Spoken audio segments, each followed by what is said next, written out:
Hi, this is Variety Chenevert for Akashi Media Podcast Live, giving you a commentary on the aftermath of the judgment, the sentence of R. Kelly. Well, I'm not quite surprised that they gave him a long sentence, but at the same time, I felt like maybe they may have had a little leniency, maybe. And that's what I was expecting. But then again, I wasn't expecting. However, what really threw me off, because I was following the sentencing on CNN, and as I was on CNN, live CNN, I was reading what the editor was putting out there about what was going on in the courtroom. The editor said that one of the witnesses said, which was her final testimony before the judgment was given on R. Kelly, she said that she actually enjoyed giving R. Kelly a blowjob after he played basketball. She said it made her feel special giving him a blowjob with a sweaty penis, I guess. And she said, sweaty penis. Well, anyway, he was sweaty, so she felt good giving him a blowjob after he played basketball and he was sweaty down there. That's, man. Okay, she's saying this in front of the judge, y'all. Okay? The other woman said, I met R. Kelly at Footlocker, and I ran up to him and said, hey, can you help me out with my singing career? He said, yeah, I can help you, this and that. So I guess she exchanged numbers or something, or he gave her a card, and that's how she got in touch with him. Another witness said, victim, that R. Kelly had sex with her once, and she never saw him again until this trial. Now I went back and I read some more information on CNN that was written about the first, when the trial was going on, before they came to the actual conviction. So the conviction trial, I went back to see what it is that they were talking about, and come to find out,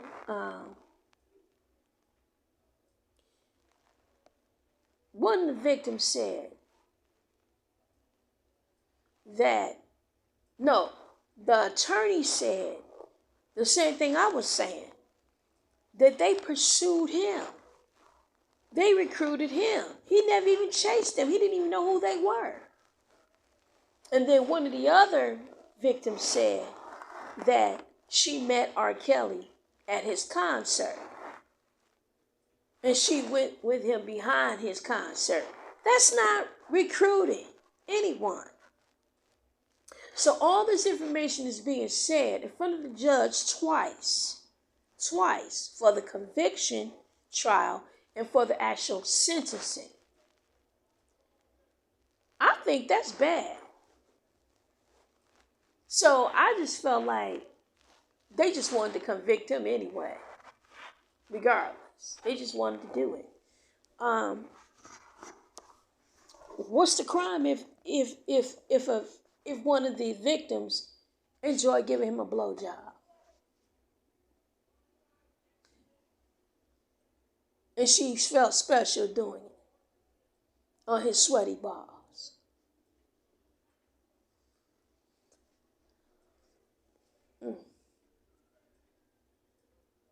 Well, I don't know, guys. I mean, y'all out there trying to get on and maybe in this industry, I don't know. But maybe you don't have to be in this industry for this to happen to you. But I would take notes on all this stuff that's going on with R. Kelly. that has went on with R. Kelly. Because to me, I think these women have mental problems. And I don't think R. Kelly was the reason for their mental problems. I think they already had mental problems. I don't believe all of these women were minors. I don't believe that. I think saying that they were minors was the right thing to do for them and for the prosecution. Because I don't even look my age. I'm 55 years old and I don't even look like I have a 35-year-old daughter and 4 grandkids. And I know for a fact that not all women have big breasts. Some women are very small-breasted to the point that they even kind of flat-chested, small-breasted, and thin. And they have a body of an adolescent. But they actually are adults. So I don't really feel you can really look at someone in a video or photograph or whatever and determine their age. I just don't believe that. Not even in person. So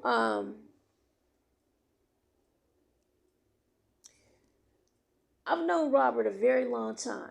You know, like I've said in my previous podcasts, I've known him a very long time. I grew up with Robert from childhood to adult life, and I really feel that they were trying to get revenge for Aaliyah.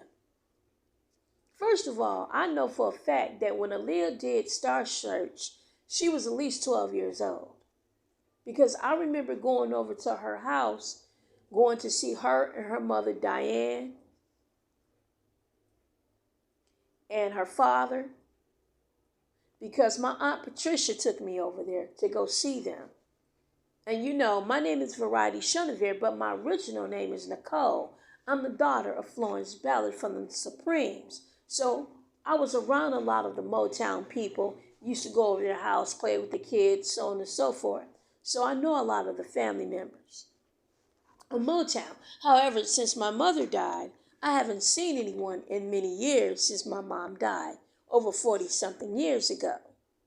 You know, but I know for a fact that when I was in high school, Aaliyah was like 12 years old, and she was going on Star Search, and she was going to sing My Funny Valentine, and she did sing it. And I said, oh, Aaliyah, that sounds so cute, you know.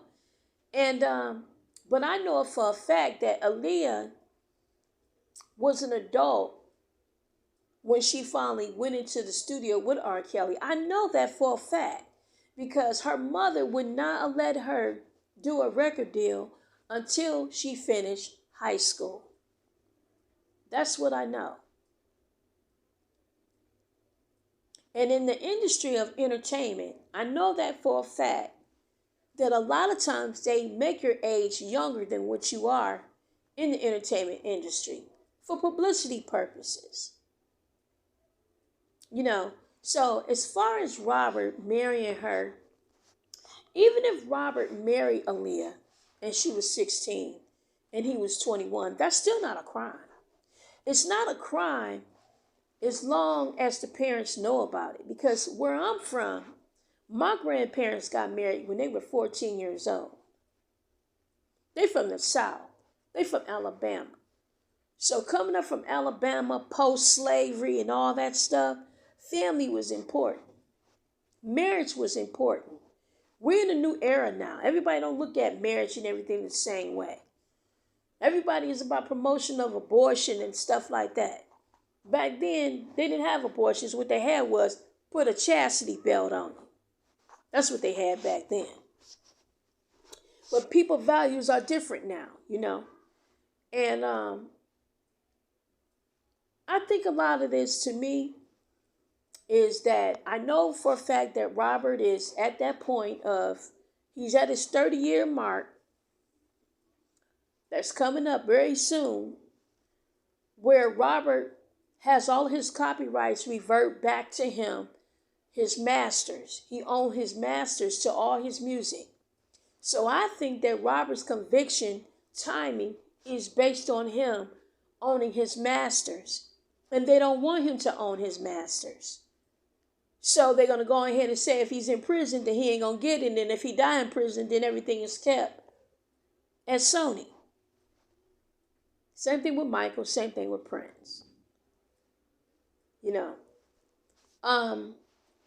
That's just how I see it. Michael Jackson had molestation trials. Now Robert has his.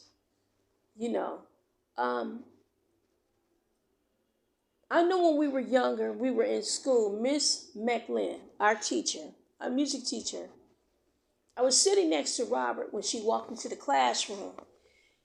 And the whole class was chewing gum except for Robert. And she said, everybody that got gum in their mouth, you better get up and put it in the garbage. And I got up and ran to the garbage can like everyone else. And we all put our gum out of our mouth into the garbage can. Robert didn't have any gum in his mouth. He was still sitting there looking at everybody, watching everyone else go to the garbage can. Robert was a great student, and we had great teachers. And so he came back and sat down. And then she said to Robert, she stood in front of him and said, someday you're going to play for Michael Jackson. You're going to write for Michael Jackson. You're going to work with Michael Jackson. And I said, well, what about me, Miss McLean? She said, you're going to be different. You're going to be a writer. I said, a writer? And I do. I write movies, books, scripts, film scripts. I'm a writer. And I'm working on some little bit of songs sometime. But basically, that's my writing ability, my talent. So, I just feel that Miss McLean could see the future. And when we got older and we came out to California, I used to talk to Miss McLean on the telephone. And on a three-way call, we used to be on a three-way call sometime too. And she told Robert, she said, Robert, you're going to have fame and success. But when you get to that mountaintop, it ain't going to be nothing like when you get to the mountaintop. When you get there, you're going to know about success then. Because that's when they try to bring you back down. And I feel that this prison time is his mountaintop. He made it to the mountaintop. That's it. I've known Robert a long time. And all I can say is this. During the time that we were in high school, I've never seen or heard Robert talk about anyone that was under the age of 18. Even when Robert used to go to hotels or motels, he always went with someone who was the same age as he was. So I don't feel that Robert needed to wait until fame to do that. He could have did that in high school. He could have did that as a senior in high school. He didn't have to do that. Start seeing someone until he got famous. I just don't believe it. Even Andrea was of his age. She was of age to get on her own. Because she was living at home and she decided she wanted to move out and go on tour with Robert and be a dancer. And not just her, but all my friends. We were all of age. Those who wanted to move on from our hometown were of age to move on. We weren't minors on our own. We were like 18, 19 years old, doing our thing, 21, So, I just don't see that. I can't see that monster. I can't wrap my mind around this monster that everyone is talking about. I can't wrap my mind around no rapist. I can't do it. I can't see it. I can't visualize it. I don't see the aura. I don't see any of that. I didn't feel any of that. I have great instincts. My family have great instincts, especially my grandparents. Everyone in my family like Robert. If he had that aura about him, they would have never let him in the house. They would have never opened up the door. He would have never been my friend. I never had that about him. Never. So I've been with him, close to him. I've slept next to him on the sofa, everything. I've never felt that way about Robert, ever. It's just not there. I don't know where this monster comes from. He wasn't a drug addict. He didn't do drugs. He didn't drink. So it was nothing that would make him like that. I never saw a different personality. Never. This guy, whoever they're talking about, is totally in the closet that they're talking about. Because I've never seen it in my life. I've never seen him even have a fit like he did with Gayle King. I've never seen that before. I've never seen him be upset. I know we've talked about things that he might have been upset about, but he didn't throw no fits. I just don't know that guy. I don't know that person that these people are talking about. It's unreal to me. It's just unreal. I can't accept it. I can't accept it. It's weird. It's weird all day long to me. It's just weird all day long.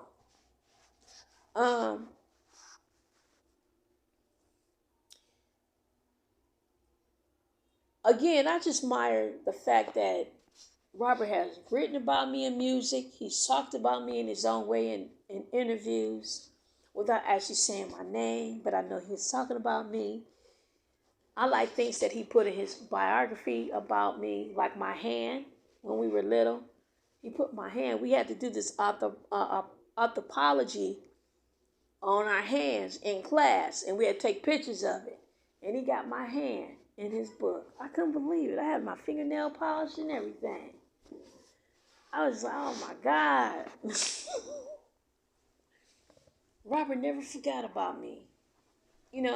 So he used to talk about me all the time. And I was that friend that never looked down at him about his reading or disability or anything. I knew about the thing with the sister. I knew about that.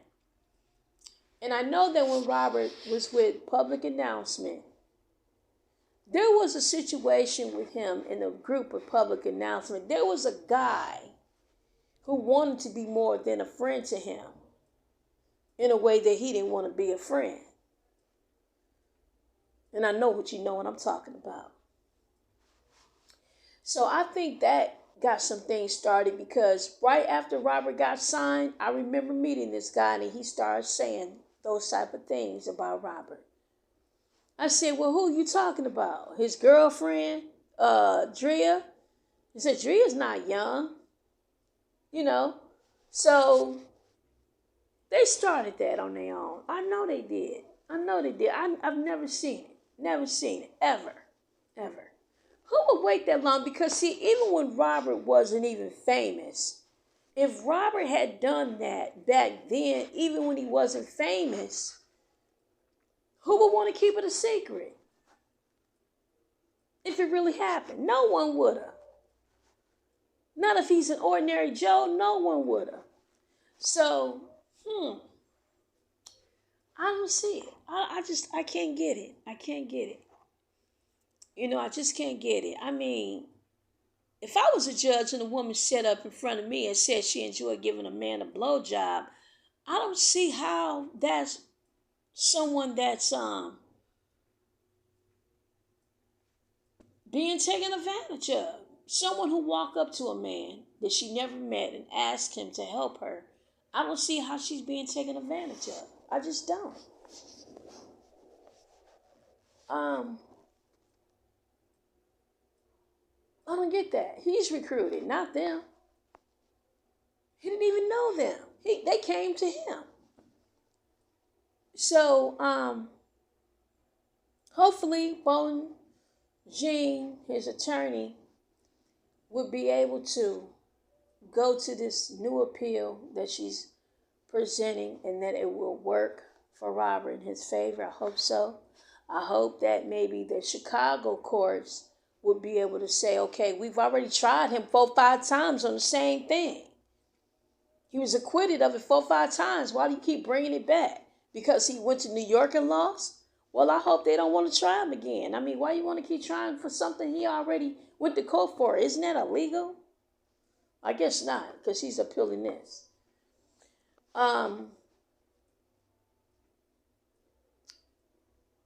Weird. The one thing I do want to think about is this. He has a daughter of his own. Why he never messed with her? Or any of his own kids? Don't pedophiles mess with their own children? Of course they do. He never touched his own children. People are saying that he had herpes. The timeline on having herpes is even different because the timeline of Adria divorcing him. She didn't say anything about him having herpes in her court documents or her divorce or her interviews or any of that. But I tell you one thing, Robert Kelly was married, had children with Andrea.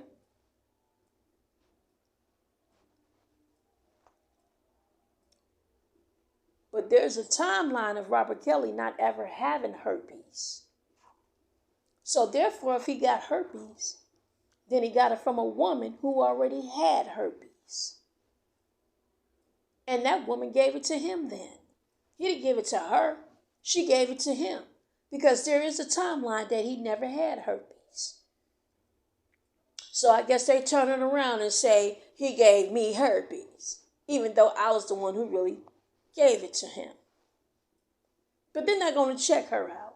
Then they're going to check out how long her probation incubator period of having herpes.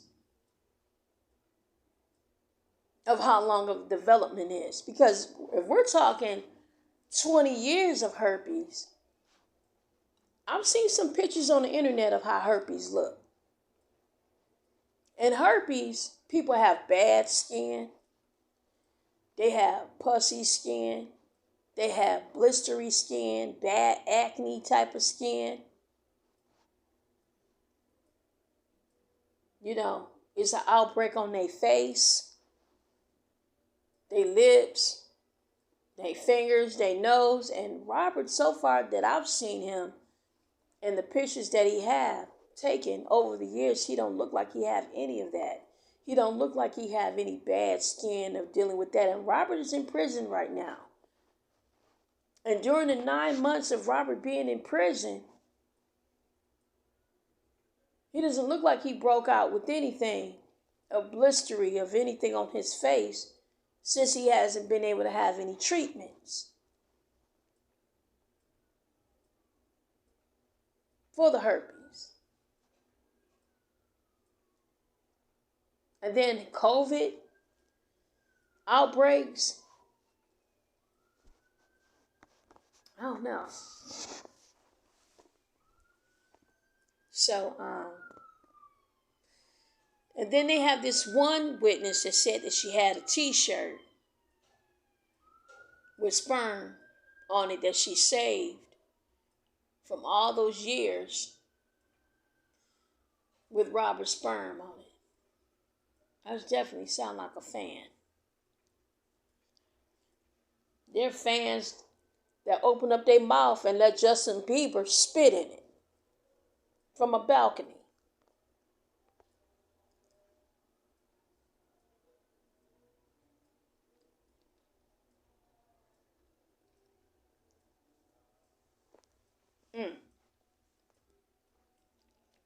Well, justice was served for those that needed justice and who needed to feel the empowerment. And Robert has made it to the mountaintop. He's one of the most greatest entertainers that ever lived. He's made over $100 million in his lifetime. He came from the projects of Chicago. He moved on up, just like Good Times. He had good times in his life. He's traveled the world. He sung in front of seas of people globally.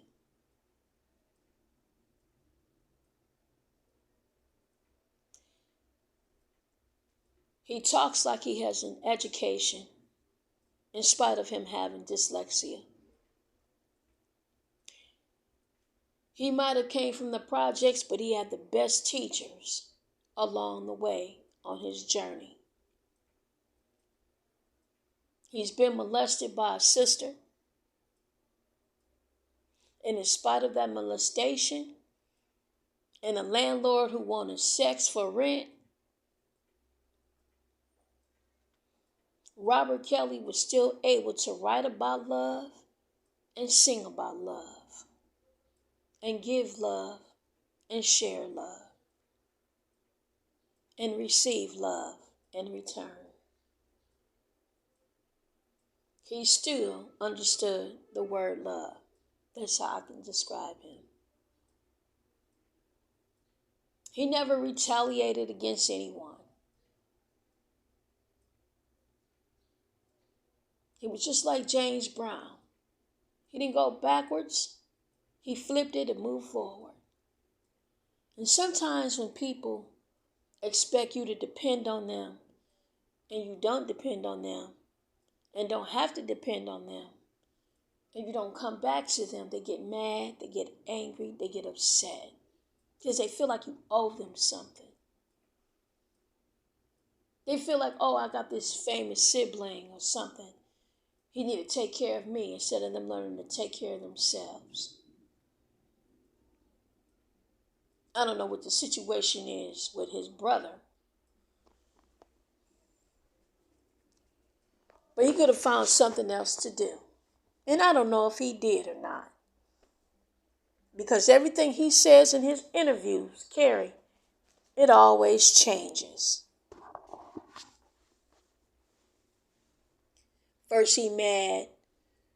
Now he happy you're locked up. Then it's something else. So on and so forth. But all I can say is this. He did live the good life. He was a child with a dream. He had supporters like myself, Miss McLean, behind him, who encouraged him. And I remember when Miss McLean chose me to walk him out on stage as Stevie Wonder. And I walked him out on stage as Stevie Wonder, blindfolded. Like yellow and gold, black paisley shirt. I do believe that's what it looked like. And I walked him out on stage. And he started acting like Stevie Wonder and the crowd went crazy.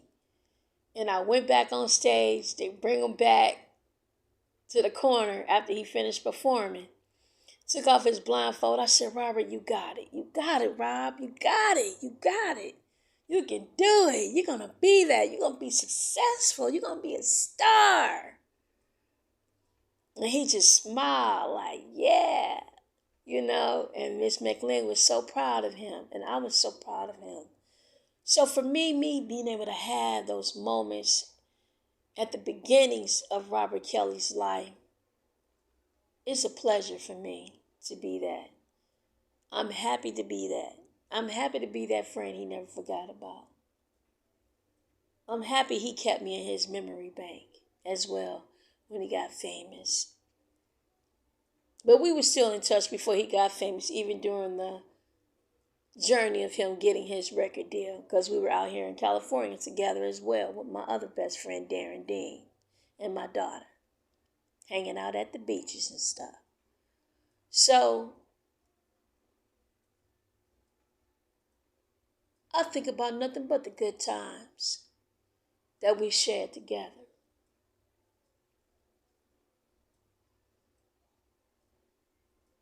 I'm fortunate that I don't have those bad memories like other people.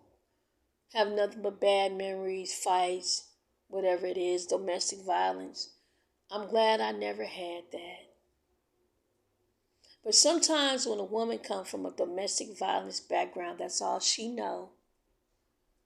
Then sometimes she's a result of that background that she act out the same way of the environment that she had as well.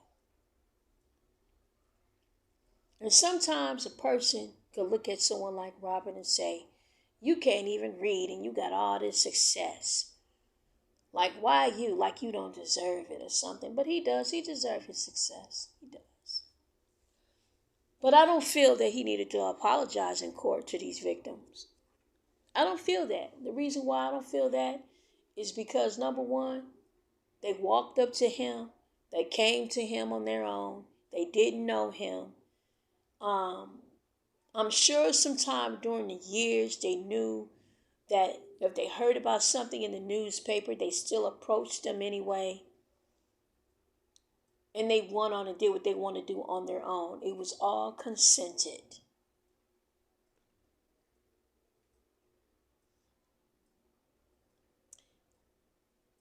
I just think that the word minor has just been abused itself.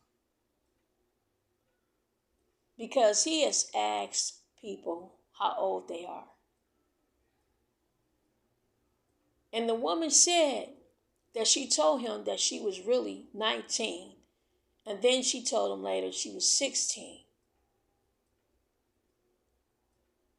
But that's totally on her.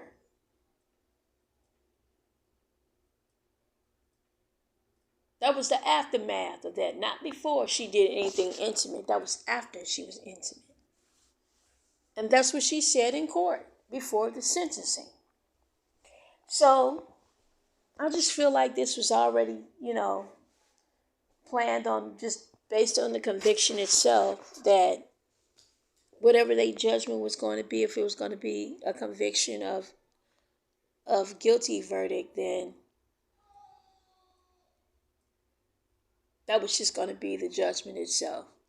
So now we just have to wait and see what's going to be for a Chicago trial in Minneapolis. I don't know how they're going to divide his time with 3 different prisons if he's convicted in 2 other states. I don't know what the trial is supposed to be. I guess these victims are supposed to leave New York and now go back to Chicago and be on the next trial for those trials too. Weird. Strange situation. And I know for a fact that I worked at Sony Music as well. One thing I know is that Sony Music have their own recording studios. They have interns there to listen to demos. They have things set up where people have the control to do radio airplay. They have different producers because they have different genres of music that's going to be done with different artists. So R. Kelly is not the only R&B producer at Sony. R. Kelly is an artist of Sony and a producer of Sony under his own label. No one has ever seemed to present anything to the court on the behalf of the record label or even R. Kelly's record label, claiming that he supposedly was going to help them. But there's never been any record label deals that have been pending. There's never been any management deals that were pending. There's never been anything in writing out of these 40 women that show any kind of commitment of a contract or an agreement between Sony, R. Kelly's record label, and them. They even said that they were supposed to have been Savage, was supposed to have parents were supposed to have given him guardianship or something of her through the record label. I doubt that through Sony. I doubt that very much. For what? That's really weird. Hmm.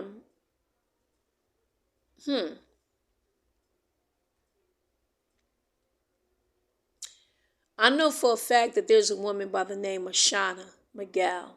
Shauna Miguel worked at Sony as well. She was like the main secretary that whenever you step off the elevator, she knows everyone coming off the elevator. So it would be very interesting to know if she ever saw any of these women that's supposed to have been having a record deal with R. Kelly and Sony and all that other stuff. So none of that has been mentioned at this time. But I guess it doesn't matter at this moment now because now he has a 30-year sentence, so it doesn't matter. But it's interesting to me that none of that has been presented. This one woman supposedly had this t-shirt with R. Kelly's sperm on it that she kept for many years that was never washed, but she saved it. And but they didn't say whether or not it matched him or not. They said it was a t-shirt that had sperm, but they never said that they took his sperm and matched the t-shirt sperm with his sperm or not. They never said if they really did that or not through testing. To me, that make a big difference. And I know, honey, teenagers can be promiscuous. Girls don't always just start with one. But, I don't know. I still support R. Kelly only because I grew up with him. And I do not know the past of this monster that has been created because I never met him.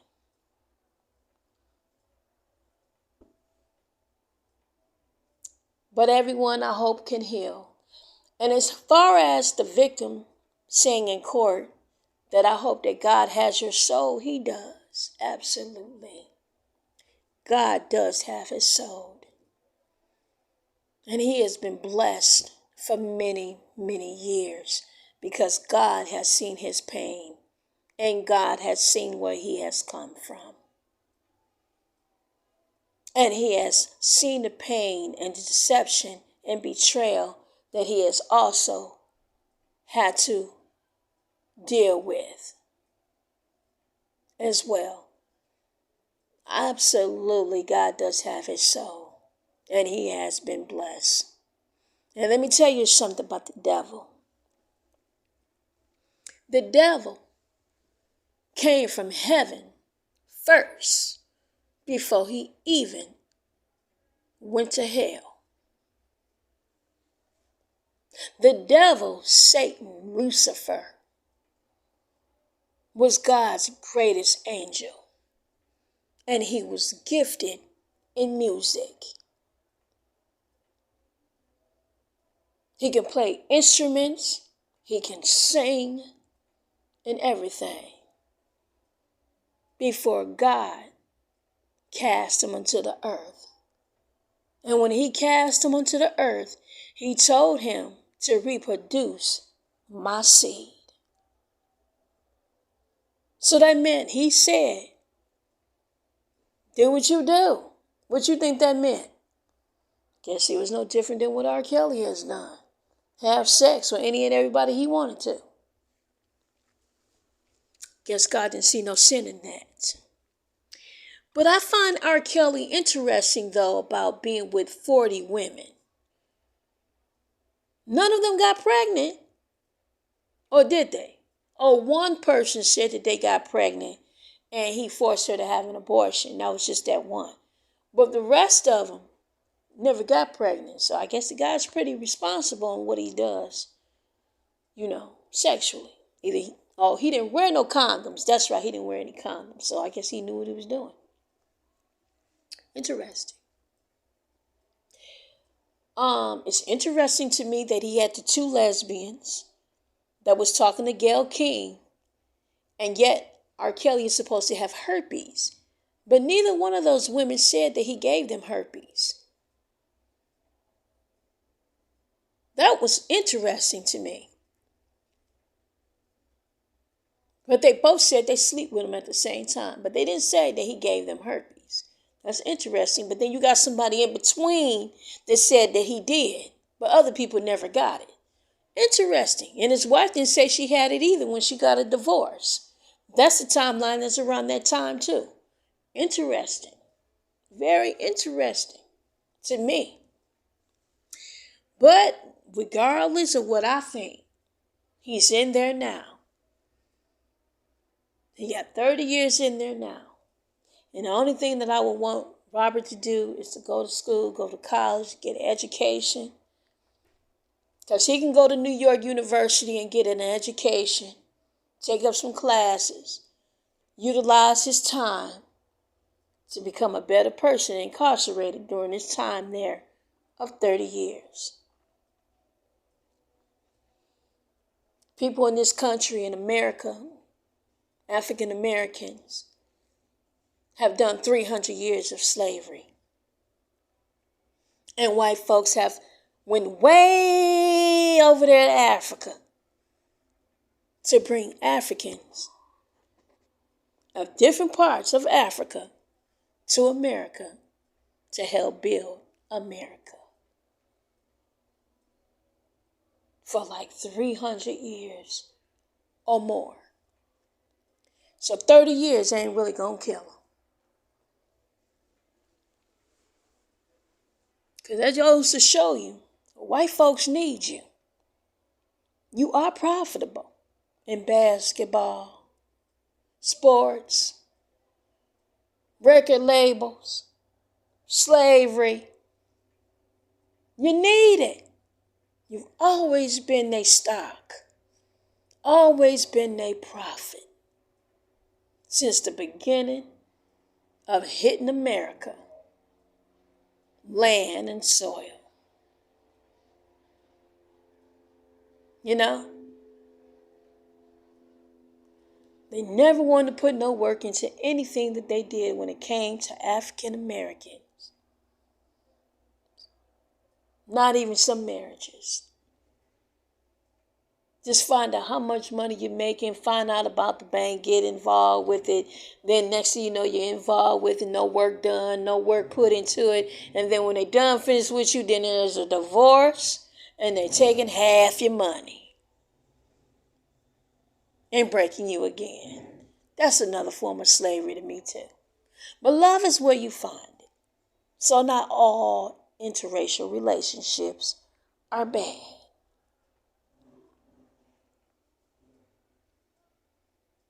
But for the most part, I just look at history itself and just say, black folks been needed in this country to get what they need done. Because they couldn't do it without us. And the justice system, they got lucky with that too. Because my great-great-grandfather, Ulysses Grant, created the justice system. And he was the 18th president of the United States of America, who also abolished the KKK as well at one point in time, and created the justice system to protect African Americans and Jews.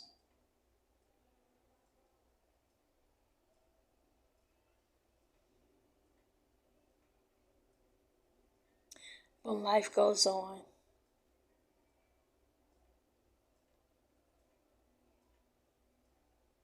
So, that has not worked in our favor until actually you all decided to incriminate and persecute R. Kelly.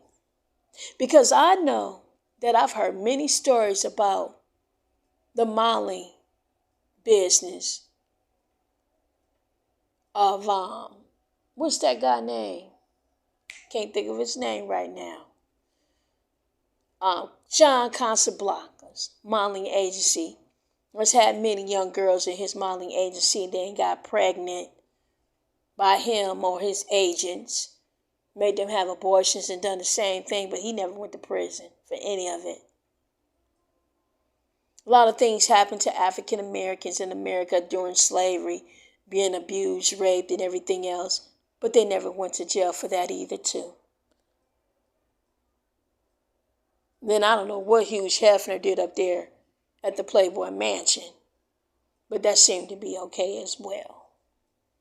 And again, they had to use African Americans to convict an African American male.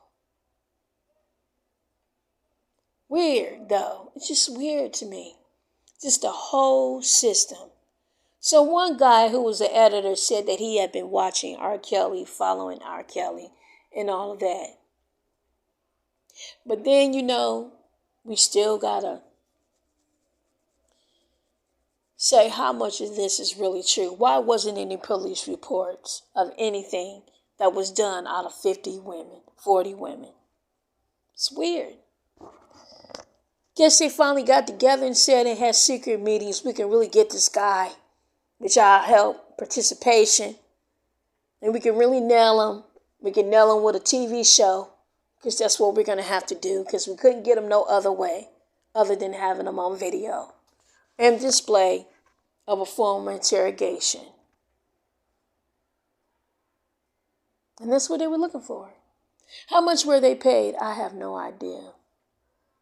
But I really don't feel that the restitution that's going to pay for the prostitution is going to be much, because he's broke. And I know they want to touch his, if he had royalties. Sony ain't going to give it up. They're not. He don't have no money. It's their money. He sung the songs, wrote the music. They're going to keep it. So, if anyone is looking for anything, I truly believe that the restitution of the 18 cents an hour of what he's going to have to do to pay it back and washing clothes and doing laundry or whatever it is he's going to be doing inside the penitentiary, then it'll be split 40 ways from whatever he making 18 cents an hour.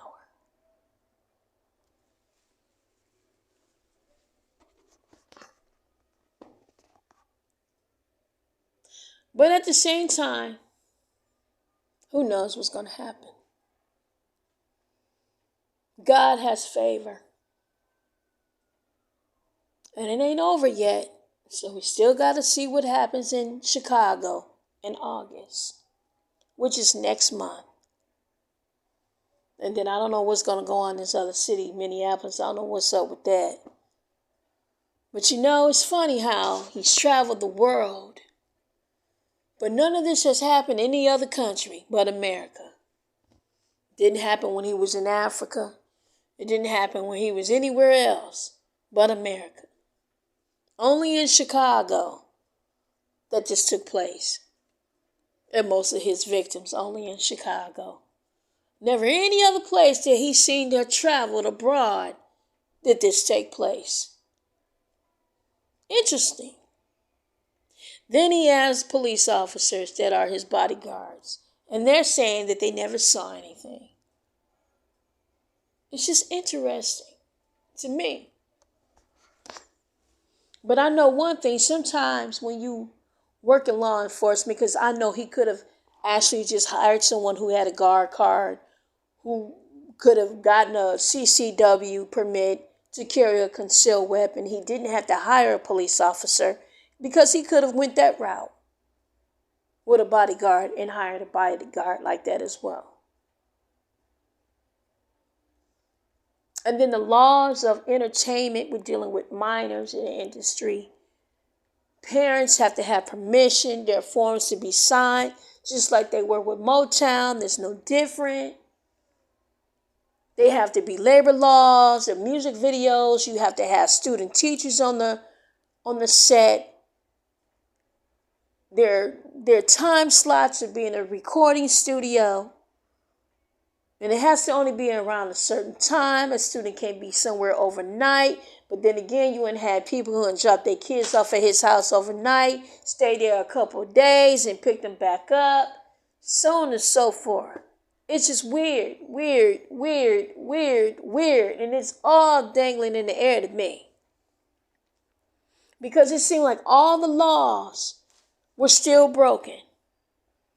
And they were not followed on behalf of the people who was involved when it happened in the first place, whether they decided to go on their own free will to be with R. Kelly, or decided to drop a minor off to his house on their own, or decided to invite another woman over and leave her there and then come back and pick her up and all this other stuff. It's weird to me. You got helicopters flying over his head, over the house, but then you don't have nobody coming into the house. You got him showing videos of his house being broken into. There's nothing in there. It's empty. Nobody's in the house. Weird. Strange. But all this weird and strange got him convicted. They was able to get him convicted and able to get him 30 years in prison with the help of those that they all said we needed help. I didn't see any of the men that's supposed to have been there with him intimately, or boys, or whatever. Strange situation. But anyway, God allowed things to happen as well. And God knows the heart of every man, every woman, every child as well. And we all sin. We all do. Robert, your name is Robert, baby. Look at the first 3 letters of your name, Rob. You rob somebody, somebody rob you. And I noticed one thing. There's a lot of Robert Kellys in the world. A lot of people got the same name. And I would feel like if I was a celebrity, I would change my name just because the name was just too common. You sure you got the right Robert Kelly? Because this is a very common name. And there's some brothers out there can look very close to him and be impersonating him. I would have thought about that. But anyway, he's there now. Justice has been served, has been given. And I am going to end this podcast today. And thank you for listening. My name is Variety Chenevert. For Akashi Media Podcast Live, I thank you for listening for this commentary on the conviction, sentencing of R. Kelly. An era of the Pied Piper, one of the world's greatest R&B entertainers, musicians, composers, producers, a GOAT of all time. He is at his mountaintop and has reached the top of his mountain of success, of that star. Thank you.